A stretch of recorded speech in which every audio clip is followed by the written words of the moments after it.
ఏదైతే మనకు ఉన్నదో ఈ ఏమన్నారు సార్ మీరు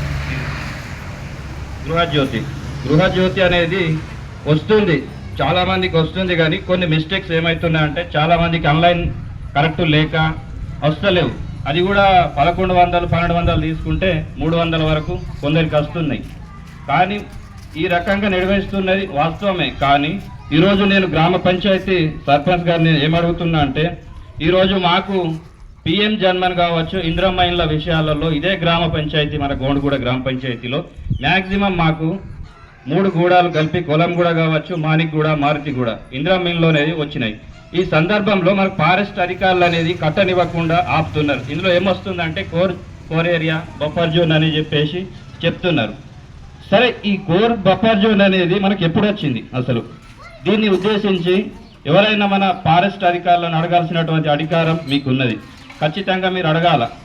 ఎందుకంటే ఈరోజు వాళ్ళు కోర్ బఫర్ జోన్ అని చెప్పేసి మనకి ఇన్ని రకాల ఇబ్బందులు పెడుతున్నా కూడా ఎన్నో సందర్భాలలో మేము కలెక్టర్ కావచ్చు, ఇతర మంత్రిత్వ శాఖ వాళ్ళకు కూడా తెలియపరచడం జరిగింది. అయినప్పటికీ కూడా ఈ సమస్యకు వాళ్ళు మొండి చేయి చూపెడుతూ కట్టనివ్వకుండా అడ్డుపడడం అనేది జరుగుతుంది. కాబట్టి దీనికి కూడా మీరు ఈ గ్రామ సభ ద్వారా మాకు మా అవసరతన మేము కోర్ బఫర్ జోన్ అని చెప్తున్నారు. కాబట్టి మాకు ఎలాంటి హక్కులు మీరు కల్పించబడాల్సిన అవసరం లేదు. రాజ్యాంగబద్ధంగా 5వ షెడ్యూల్ భూభాగాన్ని పకడ్బందీగా అమలు చేస్తూ మాకు స్వయంపాలన అధికారాలు మా 3 గ్రామాలకు ఈ సభ ద్వారా కూడా మాకు అమలు పరచవలసింది కూడా నేను ఇక్కడ నుంచి డిమాండ్ చేస్తున్నాను, మనవి కూడా చేస్తున్నాను.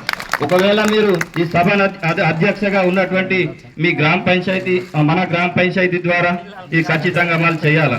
ఎందుకంటే ఈరోజు గిరిజన ప్రాంతంలో గిరిజనులకు అన్ని హక్కులు ఉన్నప్పటికీ ఏదో ఒక లొసుగులు చెప్తూ ప్రభుత్వ అధికారులు మొండి చేసి చూపెడుతూ ఇబ్బంది పెట్టాల్సినటువంటి స్థితి కూడా చాలా సందర్భాల్లో ఉన్నది. ఈ రోజు మనకు కరెంటు విషయాలకు వస్తే ప్రతి గ్రామంలో ఏదేని గిరిజన గ్రామాల్లో 100% జనాభా దాటితే ఆ గ్రామాలకు 3 ఫేజ్ కరెంట్ ఇవ్వాల్సినటువంటి బాధ్యత ప్రభుత్వ అధికారులకు అలాగే గ్రామ పంచాయతీ వాళ్ళకు ఉంటుంది.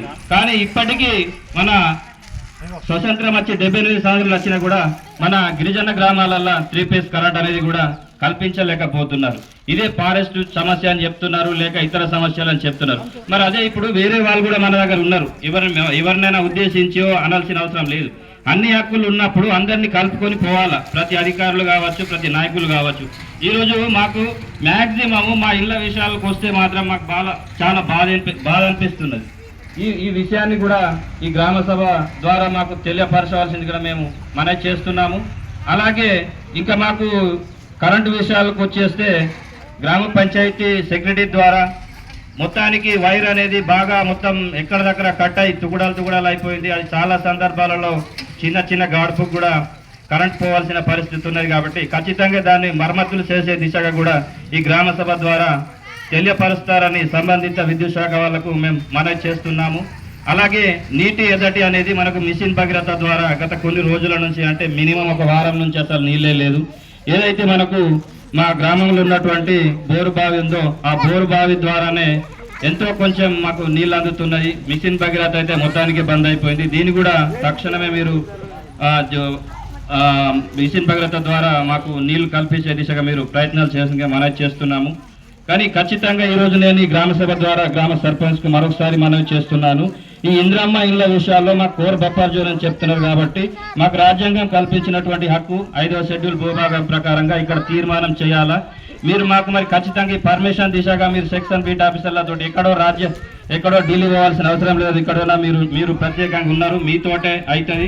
ఖచ్చితంగా మాట్లాడాలా, మాట్లాడి ఈ విషయాన్ని పరిష్కరించాలా, లేకపోతే మాత్రం బహిష్కరించుడే. ఈ రోజు ఈ గ్రామ సభ కూడా నడవడానికి వీలు లేదని కూడా నేను ఈ సభ మనవి చేస్తున్నాను.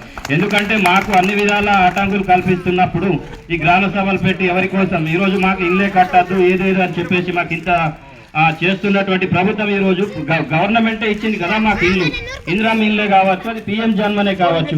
మరి పైనుంచి ఇల్లు వచ్చినప్పుడు కింది దాకా కట్టనివ్వడం అనడం ఏంది? ఈరోజు రాష్ట్ర మంత్రి వర్గమే కావచ్చు, ఇది కేంద్ర మంత్రి వర్గమే కావచ్చు, మాకు ఇల్లు కట్టాలని చెప్పేసి 24,000 కోట్ల బడ్జెట్ కేటాయింపు ప్రతి భారతదేశం అంతటా బీఈటీజీ వాళ్ళకు అమలు చేస్తే ఈరోజు మా కులం గిరిజనులనే కట్టనీయకూడదు అనే విషయాలకు వస్తున్నది. ఈరోజు గోడుగూడలు కూడా చాలా ఉన్నాయి, వంకతుంగ కావచ్చు, ఇతర గ్రామాల్లో లోపల బాగున్నాయి. ఇవి కోర్ ఏరియాలో లేవా? మరి స్థానిక ఎమ్మెల్యే కూడా ఎన్నోసార్లు చెప్పినాం, దీని మీద స్పందించాలా.